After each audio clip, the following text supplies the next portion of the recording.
Hey guys, so welcome to my channel Uday Trades. So we're going to do our weekly analysis of the stocks that we are looking at. Mainly we're going to talk about index here this week because it's very important to look at the important levels that are there in the market. अभी आप market में कुछ ऐसे points में हैं जहाँ पे decide हो सकता है कि नेक्स्ट वीक आगे चल के क्या हो सकता है मार्केट में. I am majorly a technical analyst. मैं ज़्यादा फंडामेंटल्स नहीं देखता ट्रेडिंग करते वक्त. मैं मेजरली लेवल्स का देखता हूँ, प्राइस एक्शन देखता हूँ.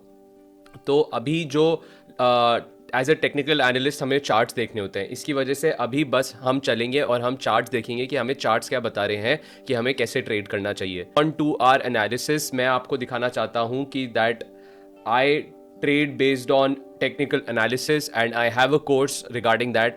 सो ये कोर्स में मैं आपको पूरा टेक्निकल एनालिसिस के बारे में बताऊंगा from scratch so that you also can become a trader. हम लोग रिस्क मैनेजमेंट स्ट्रैटेजीज के बारे में बात करेंगे which are very important and mindset के बारे में बात करेंगे. सो एक स्किल होता है जिसमें आपको अपने आप को इन्वेस्ट करना होता है टू लर्न. सो मैं अपना नेक्स्ट बैच अपने टेक्निकल एनालिसिस कोर्स का स्टार्ट कर रहा हूँ.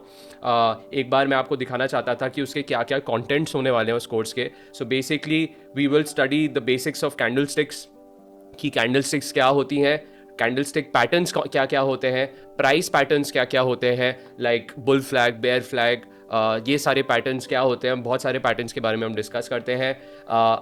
ट्रेंड किस टाइप का होता है, 3 टाइप के ट्रेंड होते हैं, तो उस ट्रेंड्स में कैसे ट्रेड करना होता है, क्या स्ट्रैटेजीज अपनानी होती है. We are gonna discuss that. We are gonna discuss about how you do trading based on price action and that is what I majorly follow.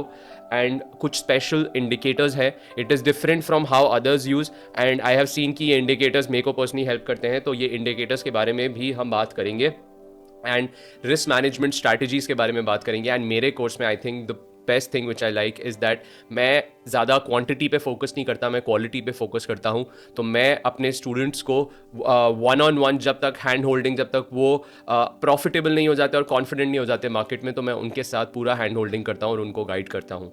सो ये था मेरा एक brief analysis on my course. अब आइए चलते हैं और चार्ट्स देखते हैं निफ्टी, बैंक निफ्टी की फॉर द कमिंग वीक. बात करूँ इंपॉर्टेंट लेवल्स की, अगर आप देखिए तो लास्ट वीक एक काफ़ी स्ट्रेंज मूव आया मार्केट में जो एक्सपेक्ट नहीं कर रहे थे, क्योंकि एक मूव जो ऑलरेडी चल रहा था मार्केट में वो डाउनवर्ड का चल रहा था.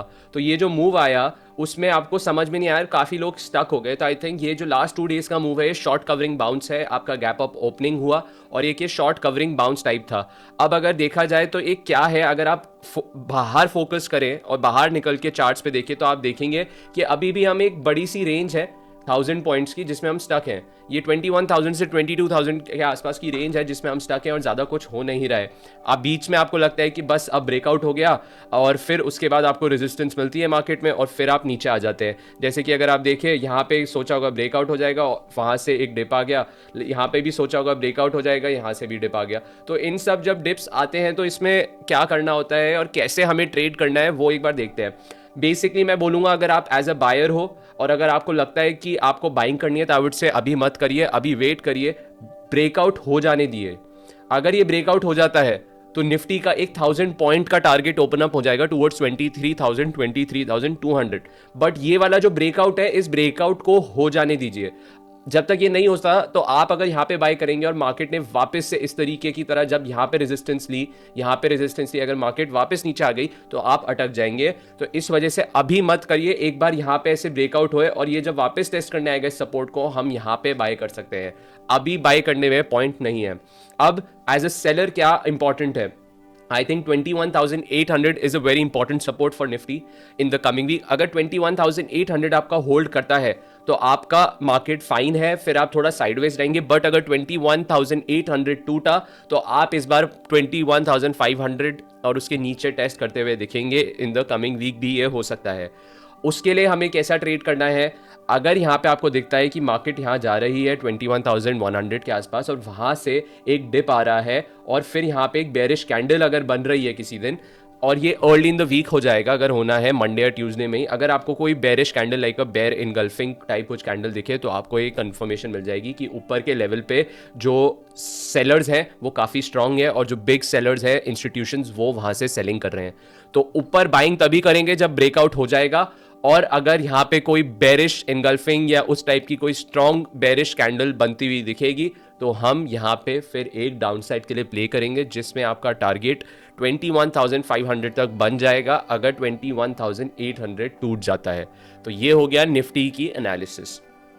डिस्कस करते हैं बैंक निफ्टी में क्या कर सकते हैं। बैंक निफ्टी में अगर आप देखें तो बैंक निफ्टी में एक काफ़ी ज़्यादा ऑलरेडी सेलिंग प्रेशर था, जिस सेलिंग प्रेशर की वजह से एक ऐसा मूव था कि आपका जो मार्केट है वो काफ़ी ओवरसोल्ड हो गया था बैंकिंग स्टॉक्स में, और उसके बाद एक आपको एक रिकवरी मिली।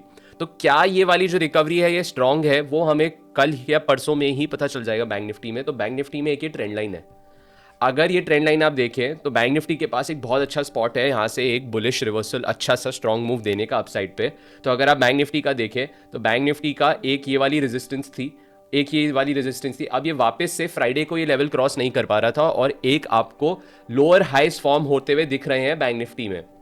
अब अगर बैंक निफ्टी को ब्रेक करना है और यहाँ पे अगर दिखाना है तो मंडे या ट्यूसडे में आप ये ट्रेंड लाइन ब्रेक कर देंगे। अगर आप ये ट्रेंड लाइन ब्रेक करते हैं तो बैंक निफ्टी का फर्स्ट टारगेट 47,200 का आते हुए दिखेगा, और ये नेक्स्ट वीक में ही हो सकता है। बट इंपॉर्टेंट ये होगा कि अगर 46,000 के नीचे आप वापस गए नेक्स्ट वीक, रिमेंबर दिस, 46,000 के नीचे अगर आप गए तो फिर आपका बैंक निफ्टी का टारगेट 45,200 का होएगा। तो आपको 46,000 बस ब्रेक नहीं करना, क्योंकि आप 2-3 बार 46,000 के नीचे जाते हुए दिखे बट वहाँ से वापस बाइंग आते हुए दिखी, तो ये इंडिकेट करता है कि यहाँ से बायर्स हैं। बट अगर आप 46,000 के नीचे गए तो जिन्होंने बाइंग करी है लास्ट वीक उनके स्टॉप लॉसेस ट्रिगर होने के चांसेस होंगे, एंड देन फिर आप 45,200 से 45,000 तक होंगे। तो इंपॉर्टेंट ये है कि हम ये वाली ट्रेंड लाइन के आसपास बैंक निफ्टी में क्या करते हैं। अगर ये ब्रेक हो गई तो आपको 1000 पॉइंट्स का ऊपर मूव मिल जाएगा, और अगर आप 46,000 के नीचे सस्टेन कर लेते हैं नेक्स्ट वीक तो आपको 45,000 का टारगेट मिल जाएगा। So above 46, above this trend line we are bullish and below 46 we are bearish.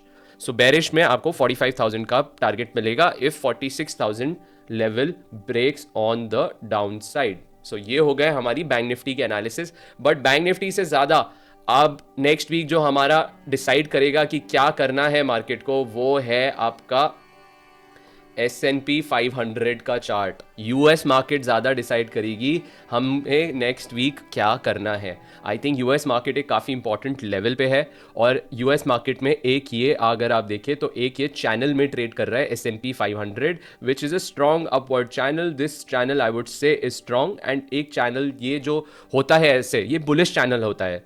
But अब यहाँ पे दिखते हुए दिख रहा है कि जो ऊपर के हायर लेवल्स अराउंड 5,040 के आसपास इन S&P 500 वहाँ से सेलिंग आते हुए दिख रही है। फ्राइडे को भी आई और ट्यूसडे को एक काफ़ी स्ट्रांग आई आफ्टर इन्फ्लेशन डेटा उनका आया, इन्फ्लेशन हायर देन एक्सपेक्टेड। तो उसके बाद ट्यूसडे को एक काफ़ी अच्छा मूव आया डाउन साइड, और अब वापस से फ्राइडे को भी एक सेलिंग प्रेशर आया और मार्केट फ्राइडे को लोस के आसपास क्लोज हुई है। वीक उस दिन के फ्राइडे के लोस के आसपास क्लोज हुई है। तो अगर ये आपको कहीं भी कंटिन्यू होते हुए दिखा और फिर अगर आपको S&P 500 4930 के आसपास जाते हुए दिखा और नीचे जाते हुए दिखा तो ये जो ट्रेंड लाइन है इसका ब्रेक हो जाएगा, और फिर एक बार ये ट्रेंड लाइन ब्रेक हुई तो आपका जो नेक्स्ट टारगेट बनेगा वो 4800 बनेगा। और उस केस में आप कुछ भी कर लीजिए, मुझे लगता है अभी तक यूएस मार्केट ने इंडियन मार्केट्स को बचा रखा था, क्योंकि इंडियन मार्केट्स में गैप अप हो रहे हैं जिसमें आप यूजुअली ड्यूरिंग द डे कुछ ट्रेड नहीं कर सकते, बिकॉज यूएस मार्केट रात को अच्छी स्ट्रांग होती है एंड फिर गैप अप हो जाता है और आप ड्यूरिंग द डे कुछ नहीं कर पाते।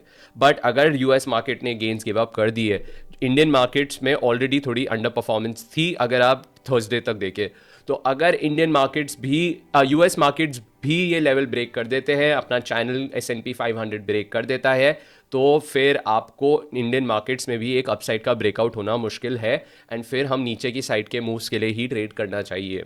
सो ये है मेरी लॉजिक कि इंडिया से ज़्यादा आप यूएस देखिए नेक्स्ट वीक, यूएस आपको एक बहुत अच्छी पिक्चर दे देगी कि क्या है। और जल्दी से मैं एक वीडियो लाऊंगा मार्च के ऊपर, मार्च में काफ़ी एक्साइटिंग डेटा दिखा है मेरे को, तो उसके लिए मैं नेक्स्ट वीक आई थिंक एक वीडियो बनाऊंगा जिसमें मैं मार्च का डेटा बताऊंगा कि मार्च में क्या क्या इंपॉर्टेंट लेवल्स हैं, इलेक्शन ईयर में क्या होता है मार्च में, तो वो मैं शेयर करूंगा। तो आप अपना ये वाला चैनल जो है subscribe to the channel because you'll get a notification that I have uploaded a video, and also like this channel because this video because it will go to as many people, as many traders as it can. Algorithm will help this video, so hit the like button and also subscribe to the channel.